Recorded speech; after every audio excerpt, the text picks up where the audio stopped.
Example 1.6 क्या given है इसमें कि आपके पास तीन चार्जेस हैं Q1, Q2 और Q3, ठीक है, जो कहां पर प्लेस्ड हैं, इक्विलेटरल ट्राइंगल के वर्टिसेस पे, Q1, Q2, Q3। Suppose ABC हमारा इक्विलेटरल ट्राइंगल है, यहां पर आपके तीन चार्जेस प्लेस हैं Q1, Q2 और Q3, ठीक है। तीनों का जो मेजर है वो Q है, यानी हमारा Q1 भी क्या हो गया Q, Q2 भी Q हो गया और Q3 भी Q हो गया, ठीक है। नाउ अब what is the force on charge Q placed at the centroid. Centroid क्या होता है, पहले तो सबने 10th में पढ़ा भी होगा। सेंट्रॉइड जहां पे तीनों मीडियंस आपके मीट करते हैं उस पॉइंट को सेंट्रॉइड कहते हैं। और सेंट्रॉइड क्या होता है, मीडियन का 2/3 पार्ट होता है फ्रॉम द वर्टेक्स जहां से वो ड्रॉ हो रहा है। क्लियर। तो आपको यहाँ पे इक्विलेटरल की साइड L दी हुई है, तो पहले तो मीडियन निकालेंगे। मीडियन आप सबको पता है क्या होता है, मीडियन और अल्टीट्यूड सेम होता है इसमें, ठीक है। तो ये पार्ट L/2 हो गया।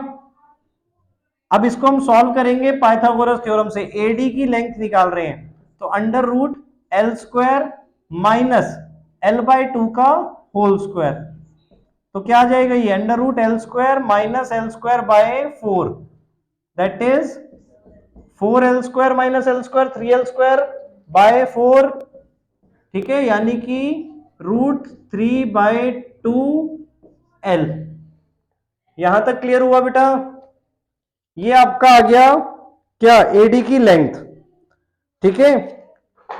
चाहे तो आप इसको ट्रिग्नोमेट्री से भी सॉल्व कर सकते थे, पूरा एंगल ये 60 डिग्री है, ट्रिग्नोमेट्री यूज करके भी कर सकते थे। AD आ गया हमारे पास। अब अगर हमें O हमने सेंट्रॉइड मान लिया इसका, जहां पर कौन सा चार्ज प्लेस्ड है, कैपिटल Q, ठीक है। D ये पॉइंट है बेटा, पूरा मीडियन, ठीक है। तो AO क्या हो जाएगा, AO is 2/3 of AD, so 2/3 into √3/2L, ठीक है। तो ये 2 कैंसिल आउट, ये कैंसिल आउट हुआ, तो 1/√3 यानी L/√3 आ गया AO का डिस्टेंस। और AO equals to further BO equals to CO, ये तीनों ही लेंथ आपकी इक्वल हो गई। अब हमें Q पे फोर्स निकालना है, Q पे फोर्स निकालना है, मतलब O पॉइंट पे चार्ज Q है, Q पे फोर्स लगाना है तीनों तरफ से। तो यहां से क्या होगा, सेम चार्जेस है तो रिपल्शन होगा, ठीक है। यहां पे भी रिपल्शन होगा और यहां पर भी रिपल्शन होगा, तीनों साइड से आपका रिपल्शन। या अगर हम ये चीज लें कि ये तीनों फोर्सेस, मतलब देखो ये वाला चार्ज इस वाले चार्ज को क्या करेगा, रिपेल, तो ये ऐसे डाउनवर्ड जाएगा। ये वाला इसको क्या करेगा, रिपेल, इस तरफ जाएगा।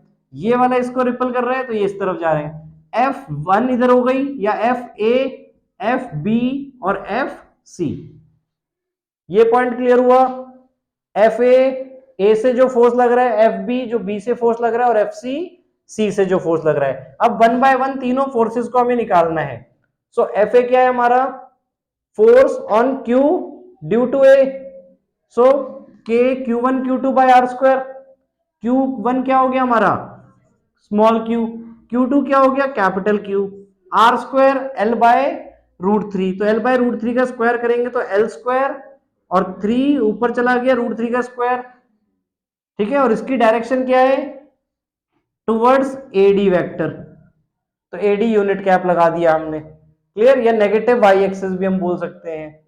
यहां तक क्लियर हुआ। इसी तरह FB बेटा, अभी तीनों फोर्सेस निकाल रहे हैं, तो FB का भी जो मैग्नीट्यूड है, मैग्नीट्यूड यही आएगा क्योंकि दोनों चार्जेस सेम है, डिस्टेंस भी सेम है। क्लियर, क्या AD कैप लगाना जरूरी है क्योंकि हमें डायरेक्शन शो करनी है बेटा। नहीं अभी माइनस नहीं ले रहे, अभी हमने डायरेक्शन वेक्टर के फॉर्म में शो कर दिया। ऐसे ही यहाँ पे सपोज E पॉइंट है और यहाँ पे सपोज F पॉइंट है, तो ये जा रहा है आपका BE कैप। क्लियर, और ऐसे ही FC हो गया आपका KQQ/L² इंटू 3CF कैप। यहां तक क्लियर हुए तीनों चीजें। अब ये चीज देखो FB और FC के बीच में कौन सा एंगल बन रहा है, यहां पे एंगल कितना होगा आपका बेटा, ये वाला एंगल। तो अगर ये देखें हम, तो ये वाला एंगल कितना होगा 30 डिग्री, सिमिलरली ये भी 30 डिग्री, तो ये वाला आपका 120 डिग्री। तो एफ बी और एफ सी के बीच में क्या बन रहा है 120 डिग्री। तो हम क्या कर रहे हैं एफ बी और एफ सी का रिजल्टेंट निकाल रहे हैं और उसे हम बोल रहे हैं एफ आर बोल रहे हैं सपोज, ठीक है। और अगर दो इक्वल वेक्टर्स हैं, ध्यान से सुनना, अगर दो इक्वल वेक्टर्स हैं तो उनका जो रिजल्टेंट होगा वो उनके बीचों बीच होगा। यानी अगर ये एंगल देखो, अगर हम इसको अलग से यहां पे बनाएं, एफ बी ये है और एफ सी ये है, इसके बीच में 120 डिग्री का एंगल है, क्लियर। तो इनका रिजल्टेंट अगर ये दोनों इक्वल है तो इनका रिजल्टेंट सेंटर से ऐसे जाएगा जो ये 60 डिग्री का एंगल बनाएगा यहाँ पे, क्लियर। वैल्यू आपको रिजल्टेंट की कैलकुलेट करके निकालनी है, यहां तक क्लियर। तो कैलकुलेट करेंगे कैसे, under root F B square plus F C square plus 2fb F C cos 120 degree. Class 11th में आपने वेक्टर्स का रिजल्टेंट निकालने का फॉर्मूला पढ़ा हुआ है, ठीक है।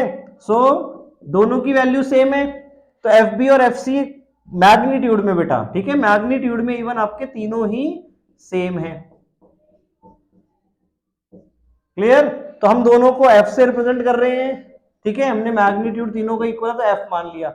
F square plus F square plus 2f into F, 2f into F, और cos 120 की वैल्यू आप सबको पता है -1/2। तो ये 2 यहां से कैंसिल आउट हो गया, ये माइनस एफ स्क्वायर बन जाएगा, एक एफ स्क्वायर कैंसिल आउट हो गया, तो सिर्फ एफ स्क्वायर बचा रूट के अंदर, यानी root F square equals to F आ गया, इनका रिजल्टेंट एफ आ गया। यानी ये जो हमारा एफ आर है इसकी वैल्यू भी एफ है, ठीक है।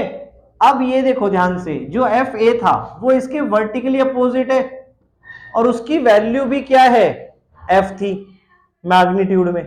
दोनों अब एफ बी और एफ सी का जो रिजल्टेंट आया है उसका वैल्यू एफ है और वो पॉजिटिव आई एक्सिस में। अब अगर इसको हम लिखें, एफ आर जो हमारा आया है वो आया है एफ, मैग्नीट्यूड है उसका, और डायरेक्शन क्या है जे कैप, और एफ ए जो हमारा बच गया उसका मैग्नीट्यूड भी एफ है, उसकी डायरेक्शन माइनस जे कैप है, तो माइनस लगा दिया हमने।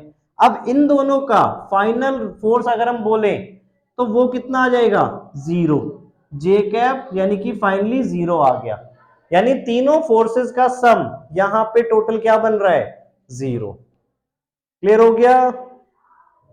सो फाइनल फोर्स हमारा जो सेंट्रॉइड वाले पॉइंट पर है तीनों इक्वल चार्जेस से, वो टोटली आपका 0 हो गया, क्लियर।